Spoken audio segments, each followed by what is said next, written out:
അലാ യഹുല്ലു അലാ തുആമിൽ മിസ്കീൻ. പാവപ്പെട്ടവരുടെ ഭക്ഷണത്തെ നമ്മൾ എന്ത് ചെയ്യാൻ പാടില്ല, ഒരിക്കലും തടയാൻ പാടില്ല. അത് പരിശുദ്ധ ഖുർആൻ തന്നെ നമ്മളോട് ഓർമ്മപ്പെടുത്തിയ വിഷയമാണ്. നമ്മുടെ അടുത്ത് ആരെങ്കിലും ഇപ്പം നമ്മളാരും തന്നെ കുറച്ചെങ്കിലും ഒരു നിവർത്തിണ്ടെങ്കിൽ നമ്മളാരും ഒരാളുടെ മുന്നിൽ കൈനീട്ടാൻ പോകില്ലല്ലോ. അത്രയും ബുദ്ധിമുട്ടുമ്പോഴാണല്ലോ കൈനീട്ടാൻ പോവുക.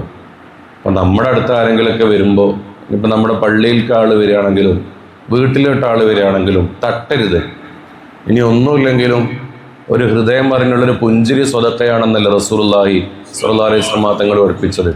അപ്പോൾ എല്ലാ ആഴ്ചയും നമ്മുടെ പള്ളിയിലെ ആളുകൾ വരുന്നു, അല്ലെങ്കിൽ എല്ലാ ദിവസവും നമ്മുടെ വീടുകളിലെ ആളുകൾ വരുന്നു. അതുകൊണ്ട് ഇനി അവർക്കൊന്നും പൈസ കൊടുക്കേണ്ടതില്ല, അതിനൊക്കെ നിയന്ത്രണം വെക്കണം എന്ന് തീരുമാനിക്കരുത്. നമ്മുടെ കയ്യിലുണ്ടെങ്കിൽ കൊടുക്കുക, ഇല്ലെങ്കിൽ കൊടുക്കാതിരിക്കുക. അതിൻ്റെ അപ്പുറത്ത് കൈ നീട്ടി വരുന്ന ഒരാളെ നമ്മളൊരിക്കലും തടയാൻ പാടില്ല. അത് വലിയ കുറ്റമാണ്. അങ്ങനെ ചെയ്യരുതെന്ന് പരിശുദ്ധ ഖുർആനിൻ്റെ ഇതുണ്ടല്ലോ. നമുക്കതൊരു ഭാരമായി തോന്നുന്ന എപ്പോഴാണ്? നമ്മുടെ ഒരാൾ നമ്മുടെ അടുക്കൽ എപ്പോഴും ഇങ്ങനെ കൈ നീട്ടാൻ വരുമ്പോൾ നമുക്കത് ശല്യമായി തോന്നുന്നത് എന്തുകൊണ്ടാണ്? നമുക്ക് ആ അവസ്ഥ വരാത്തതുകൊണ്ടാണ്. നമ്മളെങ്ങാനും ആ അവസ്ഥയിലാണെങ്കിൽ നമുക്കതിന് ശല്യമാവില്ല. കാരണം ഈ കിട്ടുന്ന 100, 200, 500 കൊണ്ടൊക്കെ ജീവിക്കുന്ന ആളുകളുണ്ടാവും. ഇതിനിടയിൽ തട്ടിപ്പെടുത്തുന്ന ആളുകളുണ്ടാവും. പക്ഷെ അള്ളാഹ്ക്ക് വിട്ടുകൊടുക്കുക. അത് അള്ളാഹ്ക്ക് വിട്ടുകൊടുത്ത് ജനങ്ങളോട് നല്ല ഒരു കാഴ്ചപ്പാട് ഉണ്ടാക്കിയെടുത്തിട്ട് ആരെങ്കിലും ഒരാൾ സഹായം ചോദിച്ചു വരുന്ന സമയത്ത് സഹായം ചെയ്തു കൊടുക്കുക. അതാണ് നമ്മൾ എപ്പോഴും ചെയ്യേണ്ട വിഷയം. അല്ലാതെ ഒരിക്കലും തന്നെ ആരെങ്കിലും സഹായത്തിന് വരുമ്പോൾ നമ്മളവരെ തടയരുത്. ഇപ്പം ചില ആളുകളൊക്കെ ഈ ചില കോളനികളുടെ അവിടെയൊക്കെ ബോർഡ് വെച്ചിട്ടുണ്ടാവും. എന്താ ബോർഡ്? യാചക നിരോധിത മേഖല, യാചകർക്ക് ഇവിടേക്ക് പ്രവേശനമില്ല എന്ന് ബോർഡ് വെച്ചിട്ടുണ്ടാവും. ആരെ ബോർഡ് വെക്കാനുള്ള അധികാരം നൽകി? ഇവനെല്ലാ ദിവസവും യാചിച്ചല്ലേ ജീവിക്കുന്നത്? അള്ളാഹുവിനോടുള്ള യാചന നടത്തി അള്ളാഹിൻ്റെ ഔദാര്യത്തിലല്ലേ ഇവരൊക്കെ ജീവിക്കുന്നത്? എന്നിട്ട് അള്ളാഹുവിൻ്റെ ഔദാര്യത്തിൽ ജീവിക്കുമ്പോൾ കുഴപ്പമൊന്നുമില്ല. എന്നിട്ട് നമ്മുടെ ഔദാര്യത്തിന് വേറൊരാൾ വരുമ്പോൾ യാചകർക്ക് ഇവിടെ പ്രവേശനമില്ല എന്നുള്ളത്. പരിശുദ്ധ റസൂൽ സ്വല്ലല്ലാഹു അലൈഹി വസല്ലമ തങ്ങൾ ഹൗലുൽ കൗസറിൻ്റെ അവിടെ നിൽക്കുന്ന സമയത്ത് ആദ്യമായിട്ട് പരിഗണിക്കപ്പെടുന്ന വിഭാഗം എന്ന് പറയുന്നത് സാധുക്കളെയാണ്, പാവപ്പെട്ടവരെയാണ്. അതുകൊണ്ട് പാവപ്പെട്ടവർ എന്ന് പറയുന്നത് നമുക്കൊരു പരീക്ഷണമാണ്. പാവപ്പെട്ടവരെ നമ്മൾ എങ്ങനെ ട്രീറ്റ് ചെയ്യുന്നു എന്നത് നമുക്കൊരു പരീക്ഷണമാണ്. സമ്പത്ത് നമുക്കൊരു പരീക്ഷണമാണ്. എങ്ങനെയാണ് ആ സമ്പത്ത് നമ്മൾ ഉപയോഗപ്പെടുത്തുന്നത് എന്നത് അള്ളാഹുവിൻ്റെ അടുക്കലുള്ള നമ്മുടെ ഒരു പരീക്ഷണമാണ്. അപ്പം ആ രൂപത്തിൽ യാചകരെ നമ്മൾ തടയാൻ പാടില്ല. അത് വലിയ തെറ്റാണ്. നമ്മൾ ഒരിക്കലും ചെയ്യാൻ പാടില്ല. അതാണ് പാലക്കാട് സംഭവിച്ചു പോയത്. യാചന നടത്തി വരുന്ന ഒരാളെ കള്ളനാണെന്ന് ആക്ഷേപിച്ചുകൊണ്ട് അയാളെ എന്ത് ചെയ്യുന്നു? മൃഗീയമായി കൊല ചെയ്യുന്നു. അയാളെ ആൾക്കൂട്ടം തല്ലിക്കൊല്ലുന്നു അയാളെ. ഇത് ഒരു പ്രശ്നമാണല്ലോ. കാരണം യാചന നടത്തി വരുന്ന ആളുടെ ചുഴുന്നന്വേഷിക്കാൻ നമ്മളോട് ആരും പറഞ്ഞിട്ടില്ലല്ലോ. അവർ വരുന്നുണ്ട്, അവരെ സഹായിക്കാൻ പറ്റിയ സഹായിക്കുക, ഇല്ലെങ്കിൽ അവരവരെ ഒഴുക്കി വിടുക. ഇനി എന്തെങ്കിലും അതിക്രമം അവർ കണ്ടു, മോഷ്ടിക്കലോ മറ്റു വിഷയങ്ങളോ അവരിൽ കണ്ടു, അവിടെ നമ്മൾ പഠിപ്പിച്ചിട്ടുണ്ടല്ലോ, ഒരാളുടെ അഭിമാനത്തെ വ്രണപ്പെടുത്താൻ പാടില്ല. അയാൾ അതിൽ നിന്ന് മാറ്റിവിടുക. നമ്മുടെ ഇടപെടലിലൂടെ നമുക്ക് അയാളെ ദീനിലോട്ട് കൊണ്ടുവരാൻ പറ്റിയാലോ. ഇതിനു മുമ്പ് മഹാനായ റിഫായി ഷെയ്ഖിന്റെ ചരിത്രം നമ്മൾ പറഞ്ഞാണ്. ഒരു കള്ളനായ മനുഷ്യൻ വീട്ടിലോട്ട് കയറി വന്നപ്പോൾ കള്ളന്റെ പിന്നാലെ ഓടിയ മനുഷ്യനാണ് ആര്? റിഫായി ഷെയ്ഖ്. എന്തിനു വേണ്ടിയിട്ട്? ഒന്നും കിട്ടാതെ പോകരുത്, എന്തെങ്കിലും കൊണ്ടുപോയിക്കോ എന്ന് കരുതി കൊടുത്തയച്ച മഹാനാണ്. ആ മഹാന്റെ പിന്മുറക്കാരാണ് നമ്മൾ. ഇന്നലെ മഹാനായ സുൽത്താനുൽ ഹിന്ദ് ഖാജ മുഈനുദ്ദീൻ ചിശ്തി അജ്മീർ ഖദ്ദസല്ലാഹു സിർറഹുൽ അസീസ് മഹാനവറുകളുടെ ആണ്ടായിരുന്നല്ലോ ഇന്നലെ. എന്താണ് മഹാനവറുകളുടെ ജീവിതത്തെ ഏറ്റവും വലിയ പ്രത്യേകത?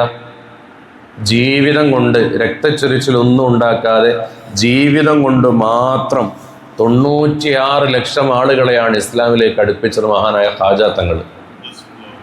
ഖാജ തങ്ങളുടെ ഏറ്റവും വലിയ പ്രത്യേകത എന്തായിരുന്നു? അജ്മീറിലെ അജ്മീർ ചെമ്പ് കാണും. എന്ത് ഈ അജ്മീർ ചെമ്പ് എന്ന് പറഞ്ഞാൽ? അജ്മീർ പോയാലുണ്ടോ? അജ്മീർ പോയില്ല? ഉണ്ട്.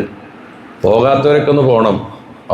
നിർബന്ധമായും പോകേണ്ട ഒരു സ്ഥലമാണ് അജ്മീരിലോട്ടുള്ള യാത്ര. അതിമനോഹരമായ യാത്രക്കാരൻ. പാവപ്പെട്ടവൻ്റെ ജീവിതം പഠിക്കാം.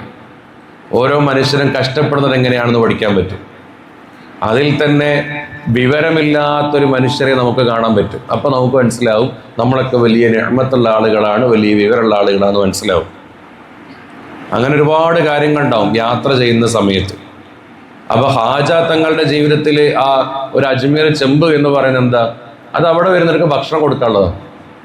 മഹാനവറുകളുടെ ജീവിതത്തിൻ്റെ ഒരു ശൈലിയായിരുന്നു എന്ത്? പാവപ്പെട്ടവർക്ക് ഭക്ഷണം കൊടുക്കുക. സുൽത്താനാണല്ലോ, സുൽത്താൻ്റെ ദർബാറിലെത്തുന്ന ആളുകൾക്ക് ഭക്ഷണം കൊടുക്കും. ഇപ്പോഴും മഹാനവറുകൾ സുൽത്താനാണ്.